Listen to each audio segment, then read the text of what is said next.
Hey, Tim Frisch with a Frisch Perspective here. I wasn't really sure what I was going to talk about today, but I was listening to, watching a couple of different Bible reviews, and one was about the NIV Preacher's Bible, a review by Casey Fleet, and the other was ESV Reader's Set, review by Tim Wildsmith, and they're both really good reviews, and I appreciate those reviewers and other Bible reviewers out there. But as I was watching them, it really got me thinking about a subject that I think a lot of people don't realize. And when we think about Bible translation and interpretation, there is a hidden form of Bible interpretation. There are clear forms of Bible interpretation that we think about. Obviously, the way that the text is translated, the translators are interpreting the original languages into English. But there's another way they interpret that we don't often think about. So the hidden form of interpretation that I'm referring to is formatting.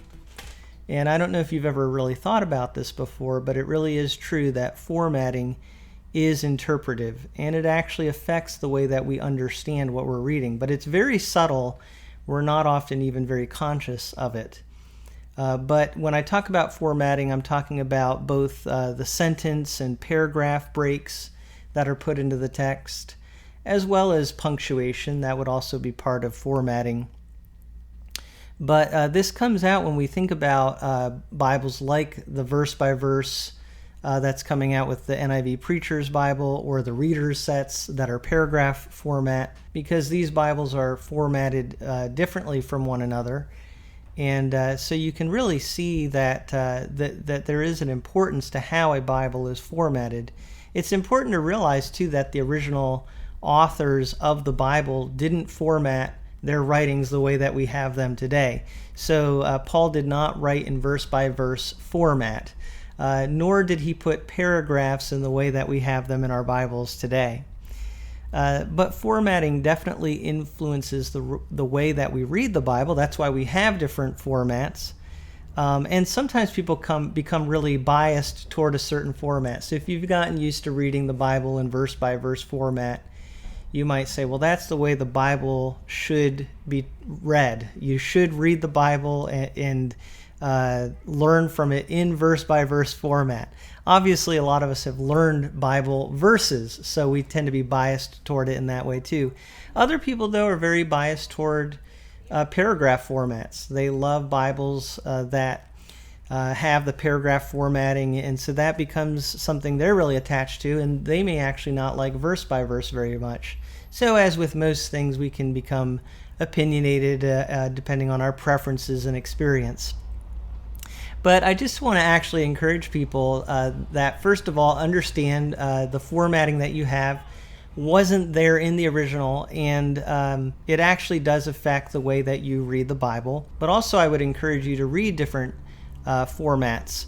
So, take verse by verse. I have verse-by-verse Bible here, and this is, pretty typical, and especially in King James Bibles, you'll see often verse-by-verse format. So you've got all those different verses broken down, almost one sentence at a time there, just depending on the verse.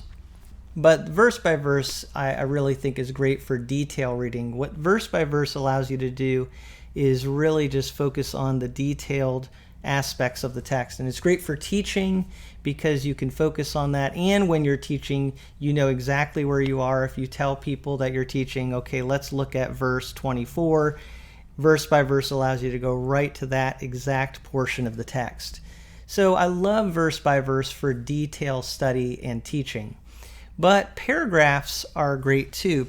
And you can see an example here. This is an ESV Bible. So this has everything broken down into paragraphs and sections. But the great thing about paragraph formatting is it's great for seeing the whole. When you look at those paragraphs, it just gives you the bigger picture. That's the way we typically write today. We write in paragraph format. And so there is a little bit of break in the text so that it's not just this huge run-on text, but it's not broken up to the extent that verse by verse is.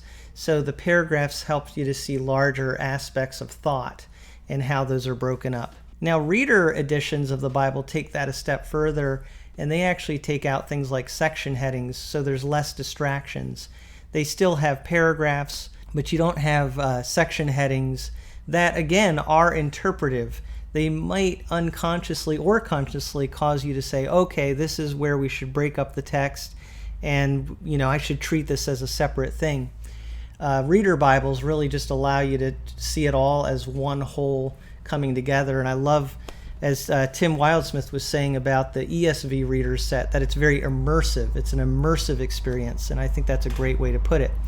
And when the Bible was written, a lot of the text was written to be read all together as an immersive experience, as something that we see as a whole. So paragraph is great for seeing the whole. Verse by verse is great for seeing the detail. And so I think there's a place for both, and we ought to use both. I should also mention, though, that there are weaknesses to both kinds of formats. The problem with verse by verse is that it can lead us to separate things too much in our minds.